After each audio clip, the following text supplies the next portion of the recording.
চোখ দিয়ে পানি পড়ার মতো একটি ঘটনা, সময় থাকলে শুনে যাবেন। 3 দিন হলো হযরত মুহাম্মদ সাল্লাল্লাহু আলাইহি ওয়াসাল্লাম মদিনাতে নেই। কেউ জানে না নবীজি কোথায়। ওমর ফারুক রাদিয়াল্লাহু আনহু মুক্ত তরবারি হাতে ঘোষণা দিলেন, যদি নবীজির কোনো কিছু হয় তবে আমি ওমর বলছি, মক্কার একটা মুনাফিকও আস্ত শরীরে থাকবে না। এদিকে আবু বকর রাদিয়াল্লাহু আনহু বললেন, থাম ভাই, চল নবীজির তালাশ করি। দুজনে মদিনা থেকে মক্কার উদ্দেশ্যে রওনা হলেন। মরুভূমি পেরিয়ে পাহাড়ের এলাকাতে আসলেন। একটু দূরে দেখলেন এক রাখাল দাঁড়িয়ে আছে। আবু বকর রাদিয়াল্লাহু আনহু ও ওমর ফারুক রাদিয়াল্লাহু আনহু রাখালকে জিজ্ঞেস করলেন, তুমি কি মুহাম্মদ সাল্লাল্লাহু আলাইহি ওয়াসাল্লামকে দেখেছো?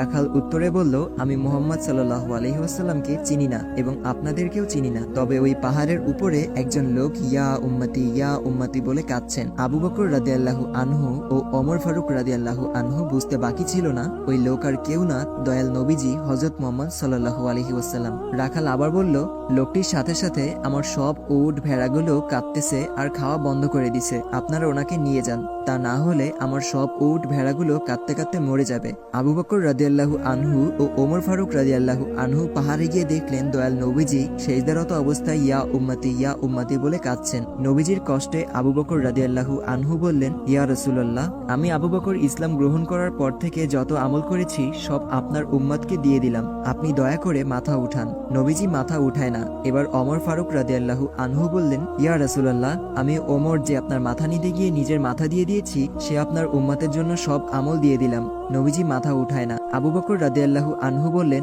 ওমর কাজ হবে না, রাসূলুল্লাহকে একমাত্র ফাতেমা শান্ত করতে পারবে। তারা দুইজনে মদিনার দিকে ছুটছেন। পথে হযরত আলী রাদিয়াল্লাহু আনহু এর সাথে দেখা। আবু বকর ও ওমর রাদিয়াল্লাহু আনহু বললেন, সামনে গিয়ে লাভ নেই, রাসূলুল্লাহকে শান্ত করতে ফাতিমাকে লাগবে। এবার তিনজনে ফাতিমার বাড়ির সামনে আসলেন। আলী রাদিয়াল্লাহু আনহু ফাতিমাকে ডাক দিলেন। ফাতিমা বাইরে এসে স্বামীর চেহারা দেখে বললেন, আপনাকে এমন দেখাচ্ছে কেন?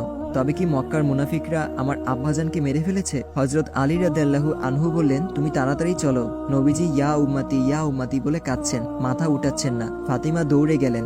নবীজির কাছে গিয়ে বলছেন, আব্বাজান, আপনি সফরে যাবার আগে এবং সফর থেকে ফিরে প্রথমে আমাকে দেখতেন, আমার সাথে কথা বলতেন, কিন্তু আজ 3 দিন হলো আপনার কোনো খোঁজ নেই, আপনি কি আমাকে ভুলে গেছেন? নবীজি তাও মাথা উঠায় না। ফাতিমা রাদিয়াল্লাহু আনহু বললেন, আব্বাজান, আমি আপনার ফাতিমার সব নেকি আপনার উম্মতকে দিয়ে দিলাম। নবীজি মাথা উঠায় না। নবীজি দুই পাশে হাসান হুসেন দাঁড়িয়ে বলতেছেন, নানাজান উঠেন, নানাজান উঠেন। নবীজি মাথা উঠায় না। হঠাৎ ফাতিমা রাদিয়াল্লাহু আনহু বলে উঠলেন, আব্বাজান, আপনি উঠেন, আমি আপনার উম্মতের জন্য আমি হাসান হুসেনকে কুরবানি দিয়ে দিলাম। আল্লাহু আকবার, আল্লাহু আকবার, আল্লাহু আকবার। এবার নবীজি মাথা উঠালেন আর বললেন, ফাতেমা, তুমি কি দোয়া করলা? আমার আল্লাহ তোমার দোয়া কবুল করে ফেলেছেন। নবী রাসূল সাহাবীদের রক্ত ঝরানোর কারণেই সেই দিন আজ আপনার আমার কাছে আসতে পেরেছে। আসুন আল্লাহর হুকুমগুলো নবীর তরিকায় পালন করার চেষ্টা করি।